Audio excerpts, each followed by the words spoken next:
Importantísimo que pues, los fabricantes de endoscopios son responsables de proveer las instrucciones adecuadas, no solo para usarlos, sino también para el reprocesamiento, para indicar reprocesamiento. Y que los usuarios deben asegurarse que tienen las instalaciones y los recursos personales y técnicos especificados por el fabricante para implementar. Punto importante. Entonces sí, el fabricante de endoscopios tiene que enseñar y tiene que todas las instrucciones, tomarse el tiempo para enseñar a cuidar bien el endoscopio y a reprocesarlo. Pero el usuario tiene que tener ¿dónde? Apenas lógico, ¿cierto? O sea, yo puedo ir a enseñar a reprocesar, pero si no está el sitio adecuado, pues entonces no hacemos bien el trabajo.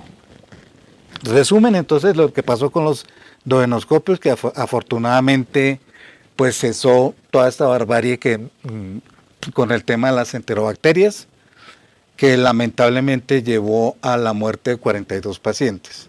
O sea, esto es un recordatorio de que si no hacemos las cosas bien en reprocesamiento, inclusive puede llegar a la muerte. Es que eso fue lo que pasó, que en realidad eso fue lo que pasó. Ahora, recientemente acaba de salir un artículo, lo acaban de publicar, donde dice que definitivamente el reprocesamiento que hacemos en las unidades de endoscopias, bien sea manual o bien sea automático, usando el desinfectante adecuado, es suficiente para controlar el tema de las enterobacterias. O sea, eso ya es algo que se da por cerrado, pero tenemos que seguir haciéndolo bien. Recordemos la bacteremia tras los procedimientos endoscópicos, que una endoscopia alta puede llegar casi al 5%, una sigmoidoscopia es baja, pero una colonoscopia sube casi al 5%, una ligadura más del 8%, una CEPRE sin obstrucción biliar 6.4%, pero tenemos ya de alto riesgo, que son las dilataciones que superan el 22%, la escleroterapia casi el 15%, la CEPRE con obstrucción biliar el 20% y las gastrostomías superan el 22%. Que a pesar, esto es un postulado de hace rato, donde inclusive que nos dice de que los endoscopios son una herramienta diagnóstica y terapéutica valiosa, la incidencia de infección asociada con su uso es muy baja. Eso quiere decir más o menos una infección en 1.8 millones de procedimientos. Más brotes relacionados con la atención médica se han relacionado con los endoscopios que con cualquier otro dispositivo médico. Hay un instituto que se llama el ECRI, donde más o menos por 12 años consecutivos los endoscopios estuvieron entre el primero y el cuarto lugar en los instrumentos que más contaminan en los hospitales. Esto es un dato interesante porque cuando nos dicen, cuando uno habla de ¿qué? De uno en 1.8 millones, lo primero que le dicen a uno, eso no es nada, insignificante. Pero un paciente infectado yo creo que es suficiente para tener en cuenta esto.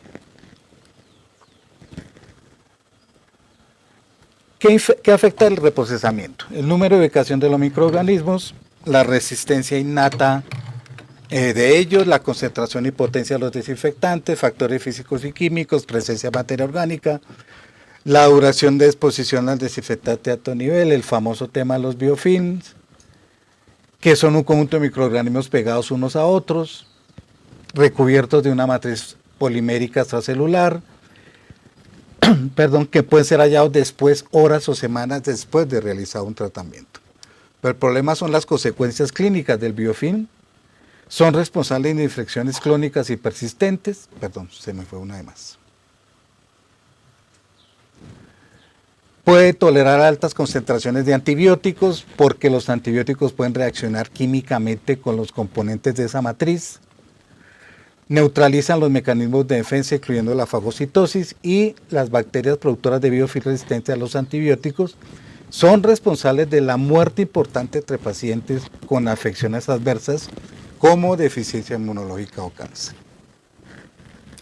¿Qué patógenos se transmiten durante endoscopia? En la endoscopia alta, Pseudomonas aeruginosa, la Salmonella spp, Helicobacter pylori, Serratia marcescens, Trichosporum asagi, Strongyloides stercolaris, virus de la hepatitis B, virus de la hepatitis C.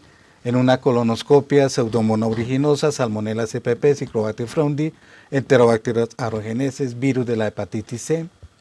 Esto es un estudio de Covaleda donde nos habla de la transmisión de infecciones. Entonces, este estudio nos dice, por ejemplo, que en una endoscopia alta, 19 brotes, los brotes, el microorganismo fue Salmonella aeruginosa, Helicobacter pylori, que se contaminaron 169 pacientes, que 56 quedaron infectados y la causa primaria fue mala limpieza y desinfección. Y así seguimos, ahí por ejemplo en las colangios, 23 botes de Salmonella aeruginosa, de 152 contaminados, 89 infectados, deficiencias, limpieza, desinfección, la botella para el agua y la máquina de reprocesamiento. Y la conclusión del estudio, que la tenemos abajo, nos dice que si eliminamos las deficiencias asociadas a la limpieza, desinfección, las máquinas, agua contaminada, el secado, desaparecerían alrededor del 85% de los brotes, imagínense. ¿Cuáles son las causas? Hay unas causas inherentes al instrumento, o sea, al endoscopio, como son lúmenes, puntas, canales, aperturas, válvulas, caps, que el reprocesamiento requiere una limpieza meticulosa, desinfección de alto nivel, evitar contaminación cruzada, o sea, estar muy bien informados de lo que, o sea, todo lo contaminados que pueden estar los endoscopios, inclusive después de una broncoscopia quedan 64.000 colonias por mililitro de bacterias, que hay que seguir las instrucciones del instrumento, tanto el endoscopio como de los productos a utilizar, y preferiblemente usar las máquinas porque automatizan y estandarizan los procedimientos. Aquí esto es un comparativo de cómo se baja la biocarga en un endoscopio antes y después del lavado manual. O sea, con solo limpiar, o sea, con la sola utilización del detergente enzimático podemos bajar los niveles de biocarga considerablemente. Ahora, es importante el proceso, que limpiar muy bien, porque si no, pues el proceso de desinfección falla.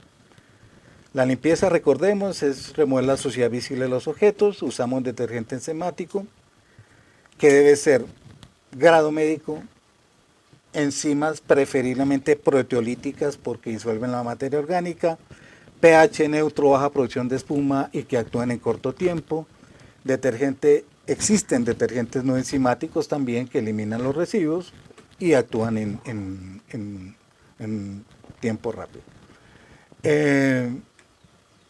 Cuando hablamos de baja producción de espuma es que obviamente no suceda eso. Ahora, esa es una imagen real. Para su información les presento a la señorita Laura. Una vez que la descubrí en semejante lío tan terrible que teníamos allá en La Paz, porque le habían dado cualquier jabón para limpiar. Y eso, mire, eso era lo que pasaba. O sea, imagínense lo que se demoraba para poder medio limpiar un endoscopio. Y esto era porque no dieron el detergente que era, ¿no? Eso fue puño, patada y pelea ya para cambiar esta cuestión. Entonces, importante también que nos informen, porque posiblemente el que vendió el enzimático dijo que no, que tranquilos, que eso no hacía espuma.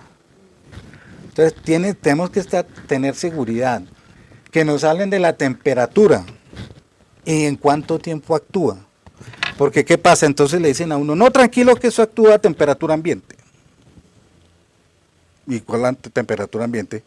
La de aquí, la de mi casa. ¿Me entiendes? No, dime los grados, tienes que decirme los grados. Esto actúa en 1 minuto a 20 grados, ¿me entiendes? Eso tienen que decírmelo claramente. Importantísimo con el detergente ese tema. Otra vez se barro estaba ahí. Gracias. Los desinfectantes, gracias. Eh, pues el requisito en endoscopia para usar un desinfectante es que mate el microbacterio en tuberculosis y el micobacterium chelonae. Y pues conocemos 4 moléculas: glutaraldehído, el OPA, el peracético, que el peróxido de hidrógeno, que tenemos, hay mucha restricción en el uso del peracético y el peróxido de hidrógeno, no porque sean malos, sino porque no nos enseñan a usarlo bien. O por ejemplo que no nos dicen, o sea, yo no puedo usar peracético después de haber usado un aldehído. ¿Me explico? Si hacen eso, el endoscopio se destruye. Entonces, ¿qué hay que hacer? Si vamos a cambiar de molécula, por ejemplo, si vamos a pasar de glutaraldehído a peracético, tenemos que empezar a usarlo desde nuevo, el endoscopio. ¿Okay? O sea, no podemos en la mitad del tiempo cambiar de molécula. La esterilización, pues obviamente, que elimina todas las formas de vida microbiana. Lo que está actualmente recomendado para los endoscopios es el óxido de etileno con muchas restricciones, el ácido peracético, pero únicamente el sistema Steris System Express. El hidrógeno vaporizado únicamente en la Viprox Max. El plasma de peróxido de hidrógeno con muchas restricciones y el vapor y formaldehído con restricciones. ¿Cuáles son esas restricciones? Ahora, lo que nos dicen los fabricantes es, tú puedes meter un broncoscopio al plasma, por ejemplo, al Sterrat, pero a los 90, 100 ciclos tienes que repararlo, porque el tubo de inserción ya se deteriora. ¿Me explico? O sea, hay muchas restricciones con esto. Y por eso es que cada vez, especialmente lo que son los broncos, los cistoscopios, los ureteroscopios, cada vez son desechables. Porque en realidad esterilizarlos es supremamente complejo. Que los niveles de desinfección, de acuerdo al nivel tenemos un requisito, que en los niveles de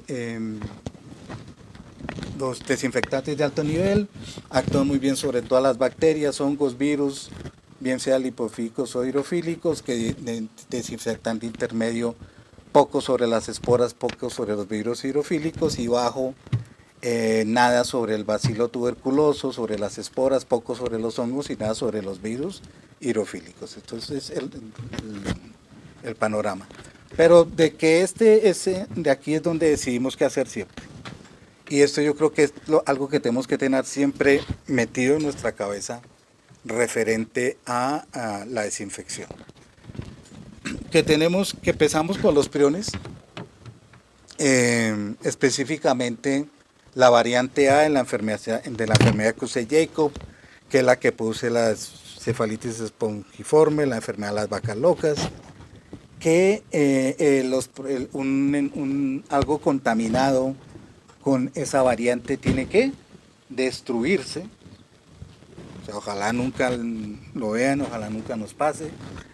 Que si un endoscopio, o sea, un paciente hospitalizado con esa condición necesita un endoscopio, tenemos que atenderlo, no podemos negarle la endoscopia, pero ese endoscopio inmediatamente hay que destruirlo, como se destruye el colchón, todo lo que ha tenido contacto con el paciente, ¿no?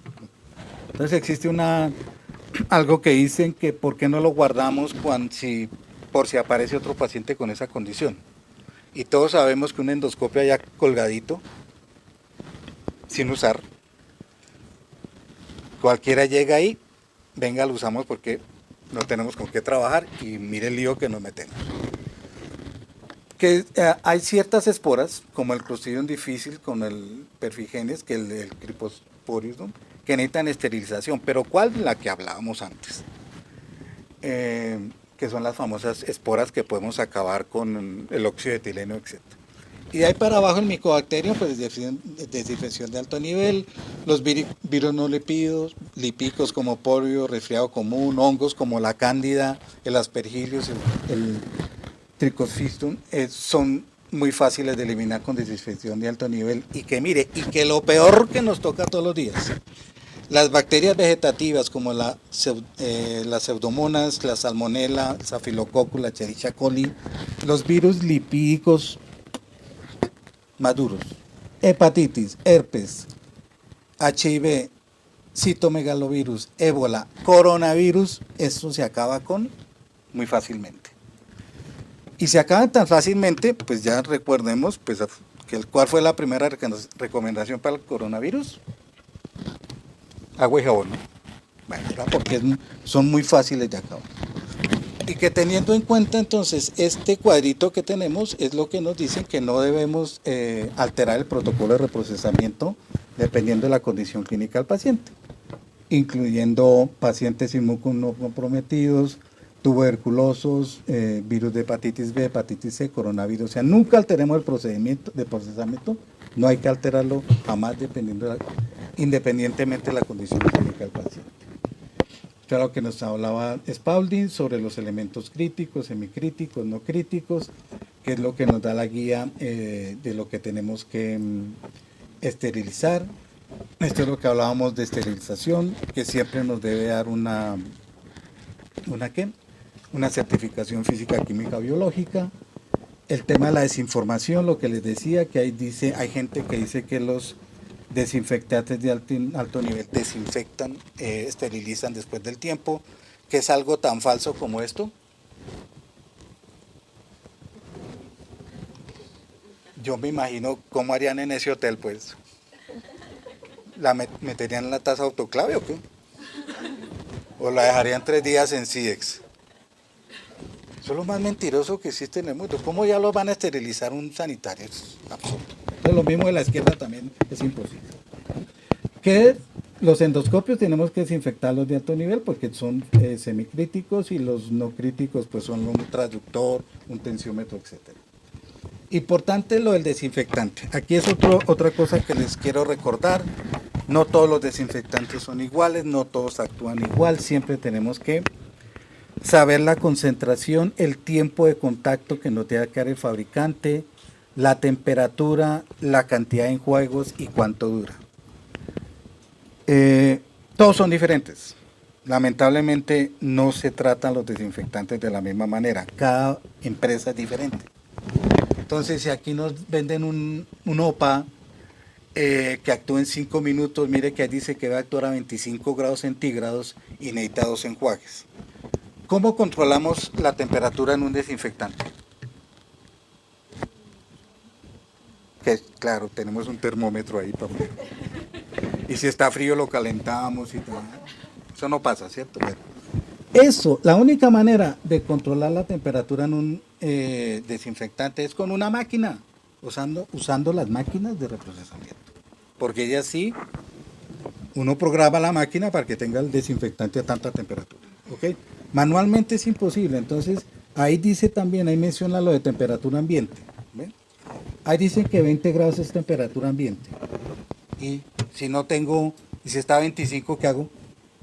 ¿Me explico? O sea, todos esos factores son claves a la hora de reprocesar. Y todos son diferentes. Ahora, un desinfectante que requiera 3 enjuagues, imagínense, es mucho más costoso para nosotros. ¿Ok? Entonces, por eso es importante escoger muy bien el desinfectante, o que nos informen muy bien sobre la utilización del desinfectante. Otra cosa que hay que tener en cuenta del desinfectante es que si no secamos bien el endoscopio después de limpiarlo, vamos a diluir el desinfectante. ¿Ok? Recuerde que el desinfectante nos dicen que dura activo 14 días, 28 días, etc. Que debemos usar una tira para medir la concentración mínima efectiva antes de cada ciclo. Que si llega a tanto valor, ya tenemos que desecharlo. Pero ¿cómo garantizamos que el desinfectante dure más? Pues no diluyendo, o sea, secando muy bien el endoscopio. Perdón, se me fue. Hay casos tan dramáticos que si no se seca bien el endoscopio, yo conozco instituciones que cambian el desinfectante cada 8 días. Por la pereza de secarlo muy bien antes de meterlo al desinfectante. Entonces, ahí tenemos que tener muy en cuenta eso. Recordemos siempre, como en la sala de reprocesamiento, todo lo que usamos es, pues tiene un nivel peligroso, digámoslo así, bien sea el detergente, el desinfectante, inclusive el alcohol, pues lo más importante siempre es la protección. O sea, sea, tenemos que protegernos muy bien contra cualquiera de estos agentes. Esto es un estudio muy interesante que se hizo en Australia sobre el impacto de los desinfectantes sobre el personal de enfermería en el desarrollo en la enfermedad pulmonar crónica obstructiva. Bueno, ahí están solo los resúmenes, pero es impresionante. Ahí lo que dice es que 663 enfermeras fueron diagnosticadas con EPOC. Imagínense, una locura. Simplemente por el uso, o sea, por no protegerse bien del uso del desinfectante. Aquí están los mejores ejemplos. Cara descubierta, los brazos descubiertos. Aquí manipulando todos los accesorios, eso no se debe hacer. Hay que usar los guantes adecuados. Recordemos que los guantes de reprocesar no son los mismos guantes de examen. Es importante protegernos muy bien, delantal antifluidos, máscara, etcétera. Ya es mandatorio estación de lavado de manos a la entrada y la salida de la sala de reprocesamiento. Inclusive también ya es mandatorio la estación de lavado de ojos en las áreas de reprocesamiento. ¿Qué afecta el reprocesamiento? Los factores humanos, la sala de reprocesamiento inadecuada, procedimiento es un procedimiento cuidadoso que tenemos que entrenarlo muy bien, conocer bien los endoscopios, los materiales, el tiempo entre procedimientos es un tema, sigue siendo un tema muy candente, y el tema de la calidad de agua también. Factores humanos es impactante en realidad cuando se estudia el tema de nosotros, o sea, los humanos en este tema. Aquí, por ejemplo, es un estudio también de Ofsted, donde de 69 endoscopios evaluados, solo uno se hizo bien. Uno. Que las fallas más frecuentes fueron no hacer bien la prueba de fugas, no purgar los canales después de detergente, no cepillar bien, no usar aire comprimido, no enjuagar con alcohol, no secar bien. Es las fallas más comunes, ¿cierto? Y en el estudio se le preguntó a la gente de reprocesamiento. Al 50% no le gustaba realizar la limpieza manual. Bueno, yo creo que nadie. 53 molestias para trabajar con los endoscopios, 13 problemas con los pulmones, senos paranasales, respiración, 27 molestias con los olores, 50 malestar físico, 75 sintió presión para trabajar rápidamente mientras reprocesaba, eso es muy común, 37 observó que se retrasaba pues todo el tema por a causa del reprocesamiento. Y también tenemos que las instrucciones son complicadas. Y se volvieron más complicadas después del tema de las enterobacterias, porque antes, por ejemplo, nos decían, el manual decía, irrigue detergente enzimático por un canal. Ahora nos dice, irrigue tantos mililitros por el canal. O sea, eso nos obliga a tomar un tiempito para medir cuánto voy a irrigar. Seque con tantos mililitros de agua, o sea, es una locura.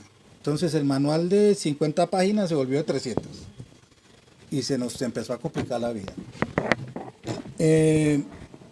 No nos enseñan bien, o sea, muchos fabricantes nos entregan los endoscopios y ahí está el endoscopio y hasta luego. Nadie se toma el tiempo para explicarnos adecuadamente cómo manejarlo, los riesgos, o sea, todas esas cosas. El cumplimiento de las guías es muy difícil. Hay una exposición repetida a los residuos, incapacidad para ver patógenos y daños a simple vista, resistencia a las pruebas de contaminación, porque no hay plata o porque me demoro más, aumento de la presión para hacer las cosas más rápido, o sea, más cosas más rápido y con menos recursos, y creencia, ¿recuerdan lo que les decía del riesgo de 1 en 1.8 millones? Bueno, con ese argumento, el que llega y nos dice, bueno, apurémosle al endoscopio que eso no pasa nada, ¿ok? Como les decía, puede ser 1 en 1.8 millones, pero ese no quiero ser yo, ni mi hijo, ni mi familia, ¿ok? O sea, yo no tengo que contaminar, llevarme una infección, pues, de gratis. Me fascinó este estudio, porque lo que hicieron fue observar a la gente reprocesando. Fue lo único que hace. O sea, nadie le dijeron cómo hacerlo. Sino estos locos se fueron a los sitios. Resulta que el 90% lo hizo bien cuando lo miraban. O sea que con el solo hecho de que estén encima de uno, digo, uno lo hace bien. Increíble, ¿no? Entonces, no es que no sepamos, sino es que o por el afán, o por el celular, o por cualquier cosa nos vamos saltando los pasitos, o que si no hay enzimático, pues saltémonos, no lo voy, pues esas cosas.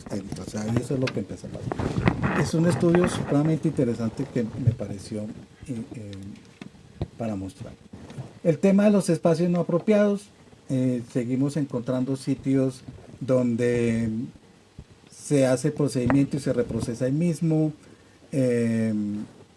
Este me pasó recientemente en México, este de acá. Buenísimo, ¿no? Esa es de campeonato, ¿no? Ah, esa me gustó harto. Y aquí que el reprocesamiento es cafetería. Ay, espera, se me saltó. El que se ríe es por algo. Esta me pasó en un hospital muy importante de Bogotá, que tiene Johns Hopkins y cuánta vaina y acreditaciones y fotos, y fuimos a hacer un procedimiento de broncoscopia y la señora Laceo tenía la máquina de limpiar el piso allá adentro, ¿sí la ven? En el área limpia, allá está la máquina de limpiar el piso, allá la guarda, en el área limpia. Una maravilla, ¿no? Y nadie le dice nada, ¿no? Ella jura que el área limpia es para guardar su máquina de limpiar el piso. Entonces la sala de reprocesamiento tiene que ser independiente de la sala de procedimientos, que tiene que ser separación adecuada de ambientes sucios y limpios, presión negativa en el área sucia, presión positiva en el área limpia, regulación de temperatura, humedad, pautas de flujo de trabajo, servicios de agua y luz adecuados, instalación para lavado de manos, de ojos, secado con aire comprimido y un sitio para almacenamiento, que esta es la manera como han evolucionado las salas, pues pasamos de tener espacios muy pequeños, áreas más abiertas, pero el área de la derecha que ustedes ven no tiene ninguna separación física entre lo sucio y lo limpio, o sea que como que no hacemos nada limpiando un lado para que el otro lado, cuando salgamos por el otro lado, se nos contamine. Que esto es el ciclo de reprocesamiento convencional, que nos dice que tenemos un endoscopio que puede ser nuevo, prestado o reparado, que le hacemos una prueba de fugas, que si es negativa lo limpiamos, lo desinfectamos, lo transportamos, lo utilizamos y así es el ciclo. Y que si la prueba de fugas es positiva, pues lo tenemos que descontaminar y reparar. ¿Por qué descontaminar?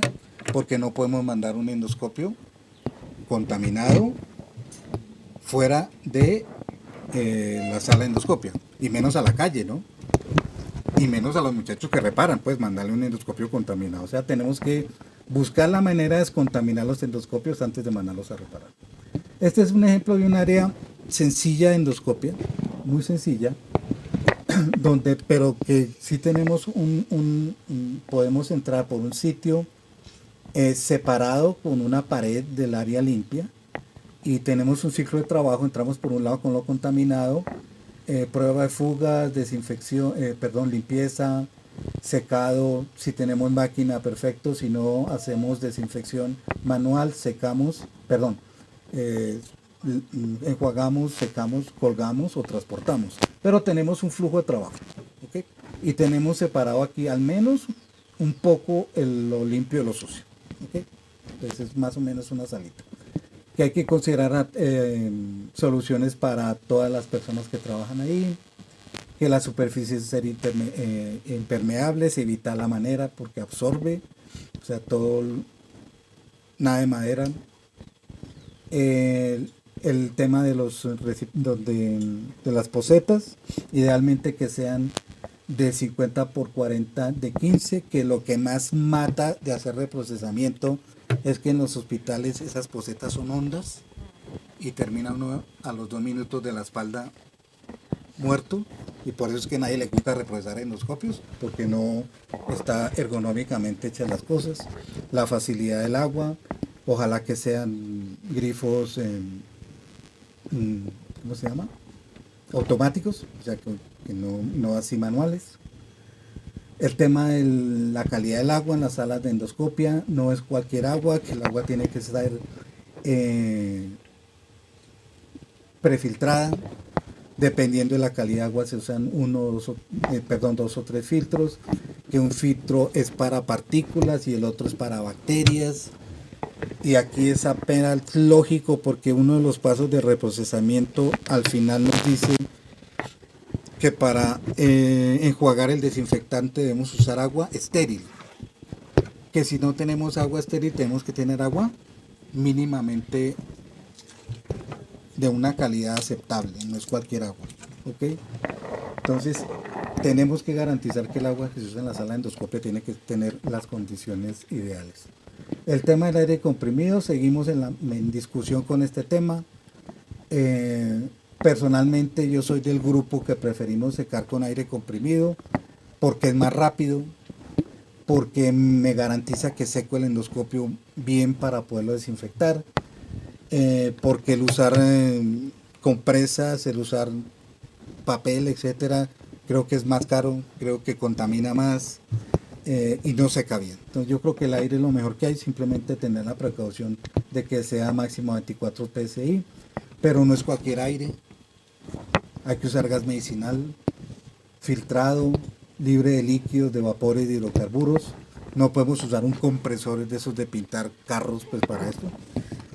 Las pistolitas para que tengamos un fácil acceso a todos los conductos.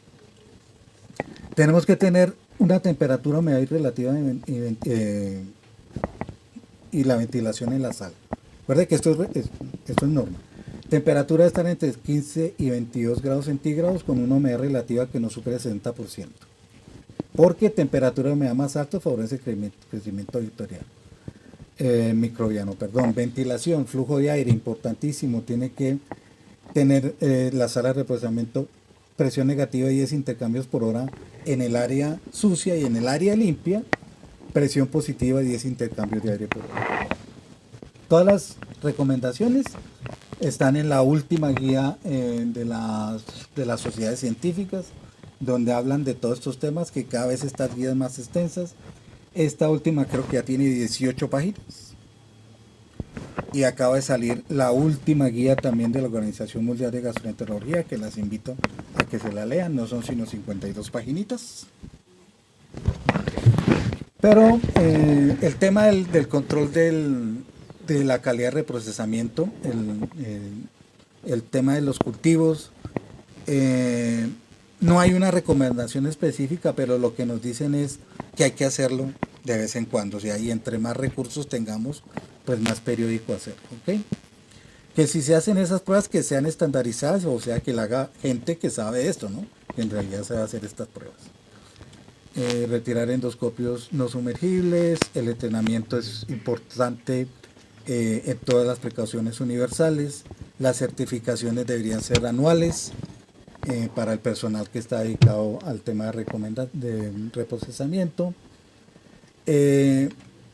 Preferiblemente usar cepillos desechables, porque igual si usamos un cepillo reutilizable, cada vez son más difíciles de conseguir, los proveedores cada vez menos los hacen, porque la norma dice que tenemos que cepillar en un solo sentido.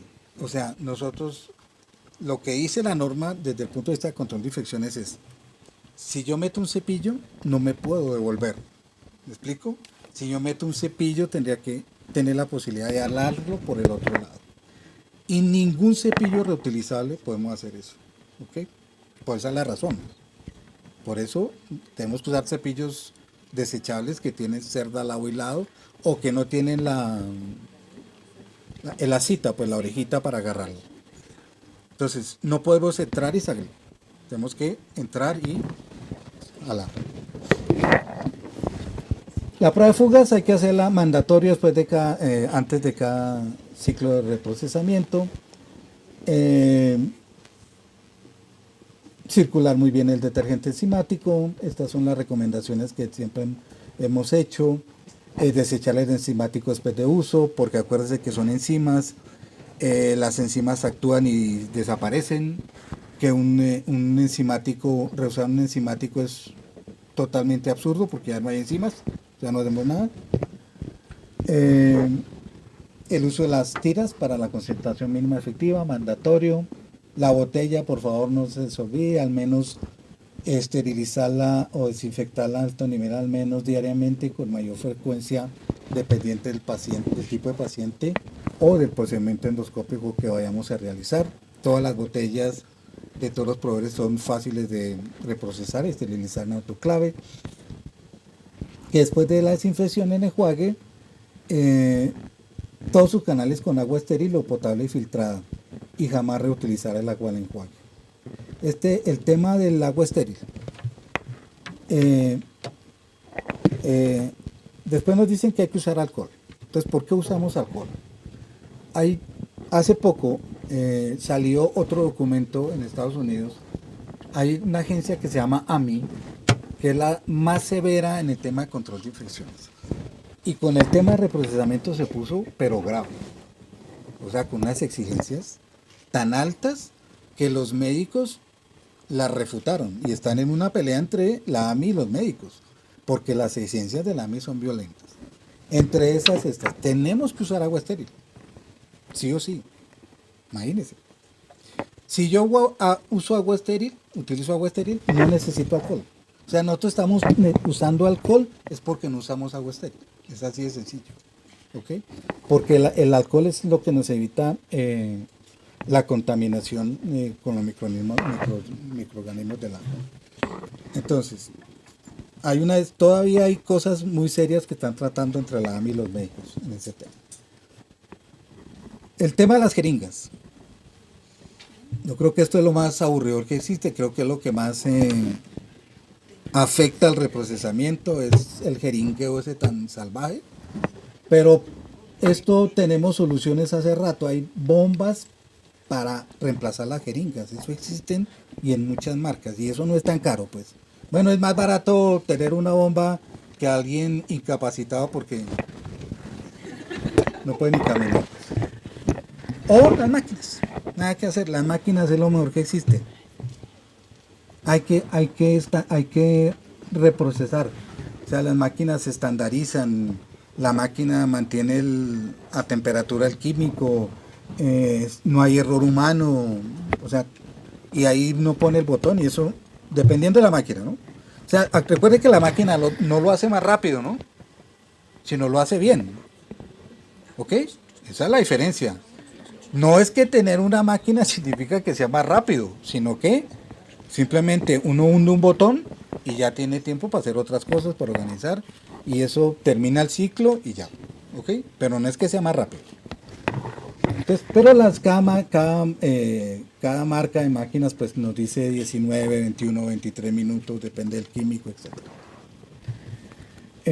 Todas existen sistemas automáticos. Si tenemos este tipo de máquinas que les estoy mostrando, o sea, estas que son las más normales, pues podríamos optar por una sala de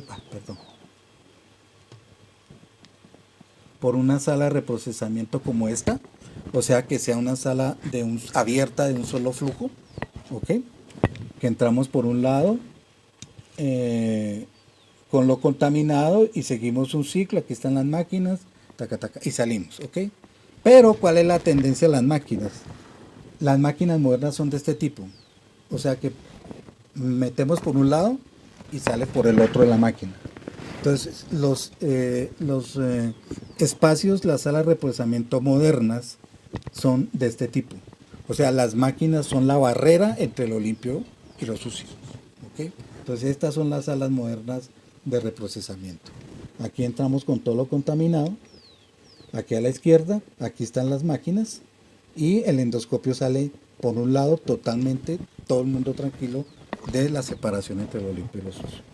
¿Okay? ¿Por qué automatizar? Porque es segura para los pacientes, porque es segura para el profesional de la salud, porque es segura para los endoscopios. Es un proceso que estandariza, que reduce los riesgos, que reduce la exposición de los agentes químicos al personal de la salud, porque mejora la ergonomía y ayuda a prevenir problemas asociados a movimientos repetitivos y levantamientos, minimiza los gastos de reparación de los endoscopios. ¿Por qué? Porque el endoscopio no se mueve en la máquina. Y está escrito, ¿no? O sea, más del 50% de los daños en los endoscopios son el reprocesamiento. Pero no porque los dañemos a propósito, ¿no? Sino porque uno está ahí tranquilito cepillando el endoscopio y ya encima, ¿qué hubo el endoscopio? Apúrele, y uno por correr se le cae, lo tropieza, todo le pasa.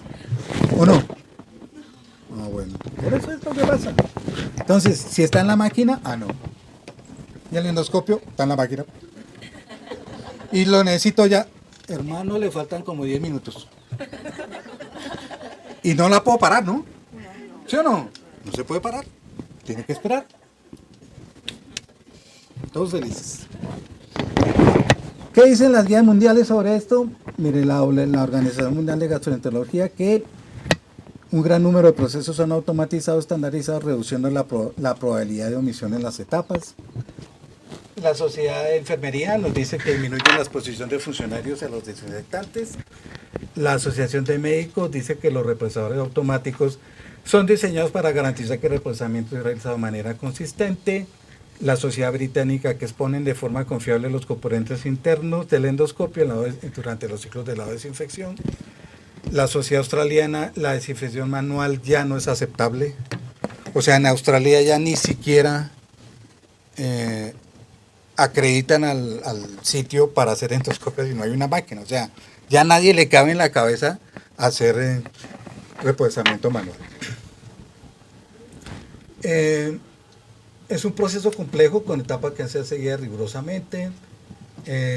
Los problemas con el tiempo requerido para reprocesar son frecuentes. No, porque manualmente muchas veces no respetamos los tiempos del desinfectante. Pueden haber transmisión de infectores porque se rompe el protocolo, porque el lavado y la desinfección inadecuados son las principales causas de transmisión de infecciones. Las máquinas minimizan exposición y riesgo de infección y mejoran la seguridad de los profesionales, reducen la exposición a los químicos, automatizan mayor ergonomía, previenen accidentes, etc. Y las máquinas demostraron ser más efectivas con los métodos manuales porque aumento de seguridad del paciente por el incremento de los costos a la salud. Y aumenta la seguridad del paciente, pues el enjuague inadecuado después de la desinfección puede ser asociado a efectos adversos como una colitis químicamente inducida. El tema de los filtros, mire, este es otro estudio interesante,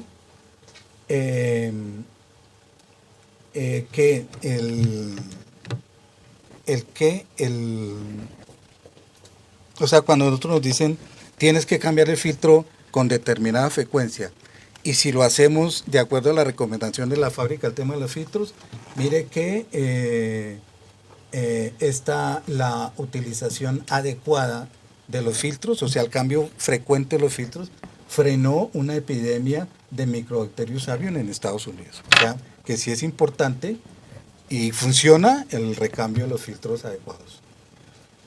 Finalmente les tengo el tema de la inspección visual, que es otro tema súper candente, que, bueno, aquí está el ciclo de reprocesamiento, ¿no? Prelimpieza, prueba de fugas, etcétera. Limpiamos, pero ahora tenemos que inspeccionar. ¿Y eso qué significa? Perdón. Que, gracias, disculpa. Aquí en el ciclo de reprocesamiento que vimos anteriormente, aquí que le adicionamos la inspección. Quiere decir que yo limpio, reviso. Si no hay nada, desinfecto, pero si encuentro algo, tengo que corregirlo. ¿Okay? ¿Y cómo hago esa inspección? Ahora, que si yo encuentro un hallazgo, como les decía, tengo que mandar el equipo a reparar, que no lo puedo mandar a reparar sucio, o sea, tengo que descontaminarlo de alguna manera, o sea, tendría que tener en la sala la posibilidad de rápidamente desinfectarlo para enviarlo a reparación sin afectar el flujo de trabajo de la unidad. Entonces, bueno, eso quiere decir que ya la sala se nos aumentó aquí, ¿no? Pero es la que les mostré primero, mira, aquí ya está más grande, o sea, ya se nos complicó la cosa. Esto es lo que dicen la AMI, por ejemplo, sobre la inspección. Dice, la inspección con aumento de iluminación adicional puede identificar los residuos más fácilmente que a simple vista. La Asociación de Enfermeras dice que se debe utilizar dispositivos con aumento de iluminación para inspeccionar los endoscopios. La Sociedad de Enfermería utiliza magnificación e iluminación adecuadas para ayudar a la inspección visual. Este otro estudio donde nos dice sobre los resultados de la inspección visual, dice que los endoscopios acumularon contaminación, daños visibles y residuos a lo largo del tiempo, que el examen de los componentes internos detectó daños o fluidos, que las pruebas de verificación de limpieza rutina identificaron que se necesitaba otro reposamiento, que la incubación de cultivo microbiano mayor de 48 horas fomentó el crecimiento y la identificación de los patógenos, y que se encontró crecimiento microbiano en muestras del 60% de los endoscopios. Hallazgos. Todos los endoscopios tenían irregularidades visibles. En el 95% había problemas con fluidos de coloración y residuos en los canales. 12 de ellos, crecimiento microbiano, 40 tuvieron crecimiento hasta después de 48 horas, y los niveles de ATP fueron más altos en los gastos que en los colonos.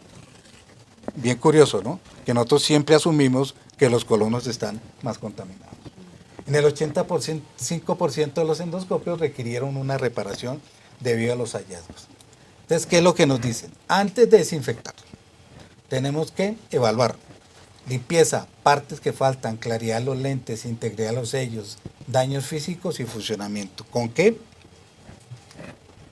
Necesitamos una lupa iluminada mínimo de 30 aumentos. Eso es para los que somos pobres. Que para los que son ricos necesitan más bailes. Entonces, necesitamos evaluar. ¿Qué vamos a buscar? Mira, aquí tenemos rasguños en esta uña del duodeno. Aquí tenemos un pedacito de algún material, inclusive que hay una fibra de algún... Esto a simple vista no se ve. Como tampoco se ve esta grieta en este pegante, aquí en el duodeno. Cualquier abnormalidad en los endoscopios, o sea, estos endoscopios no es que estén dañados, ¿me explico? Están funcionando. El problema es que tiene tantas grieticas aquí en estas partes que hay que cambiarles ese capa. ¿Me explico? O sea, por esas grieticas es que se quedan los microorganismos y nos metemos en problemas. O sea, estos no son endoscopios dañados, sino endoscopios usados. O sea, simplemente el uso normal. ¿Ok? Pero si encontramos esas grieticas, eso tiene que ser reparado inmediatamente. Cualquier decoloración, la pérdida de la pintura, cualquier óxido, eso tiene que repararse. Esos endoscopios, les digo, no es que no funcionen, ¿ok? Sino que están ya muy usaditos. Revisar muy bien cuando nos entregan los endoscopios. Se ve ¿cómo se llama? Un pegante de muy mala calidad cuando repararon el endoscopio. Tenemos que revisar muy bien eso. Y todo esto solo se puede revisar con una lupa, no se puede revisar a simple vista, por eso es lo importante. Miren, rayones, pérdidas, sobre todo los rayones en los tubos de inserción, en el tubo universal, todas estas irregularidades, esto aquí se meten los microorganismos y eso tenemos que reparar los endoscopios. ¿Okay? Y esto es lo que les decía. La mejor manera de mirar un canal por dentro es utilizando un boroscopio, que es otro endoscopio que se mete a través del canal. Claro, no se sugiere su uso en este momento, ningún fabricante nos dice que debemos usarlo, pero desde el 2015 ya se sugiere que tiene que ser usado. Es posible que en el futuro nos obliguen, por el momento no, pero ya se mencionan en muchos trabajos donde efectivamente los canales quedan con residuos, rayones, etcétera, y eso solo se puede ver con un boroscopio. O sea, ya existen trabajos que hay que hacer la inspección visual con cualquier cosa que tengamos a la mano, o sea, que nos ayude a mejorar la inspección de los endoscopios. Esto es una información del fabricante, pero bueno, nos dice que con la inspección visual, utilizando este tipo de inspección de los canales, se encontró suciedad en el 50% de los uréteros y en el 61% de los broncos. Esto es lo que se encuentra. Aquí tenemos un residuo de simeticona, aquí tenemos un rasguño, aquí tenemos un canal dañado ya con algo que se desprendió dentro de él. Aquí tenemos suciedades, rayones, etcétera, de un colonoscopio. Y aquí tenemos lo que se encuentra fluidos. Ese endoscopio supuestamente ya fue reprocesado y cuando se inspeccionó el canal todavía estaba húmedo y ese endoscopio tenía residuos de algún tipo dentro de su canal. Entonces, es el tema más candente actualmente, es la de la inspección interna, ¿ok? O sea, tenemos que meternos en la cabeza que tenemos que inspeccionar el endoscopio bien, ¿ok? Antes de desinfectarlo, esto es solo antes de desinfectar, todo esto lo hacemos antes de desinfección, ¿ok? Si encontramos algún hallazgo, tenemos que mandar al equipo a reparar, ¿ok? Eso es lo que nos dicen. Ahora, si hay plática, tendríamos que hacer cualquiera de estas pruebas. O sea, sería importante, acuérdense que aquí lo más importante es que quede limpio, porque si queda limpio, la desinfección seguramente hace su trabajo. Pero si no nos queda limpio, vamos a perder el trabajo con la desinfección. Eso es el punto clave. Si tenemos el tema del control de reprocesamiento, ayuda a reducir los errores en la limpieza, pero todavía no es un estándar, ¿ok? ¿Qué es lo que nos dicen? Deberíamos hacer ATP, o alguna de las pruebas, generalmente es la ATP, después de cada limpieza.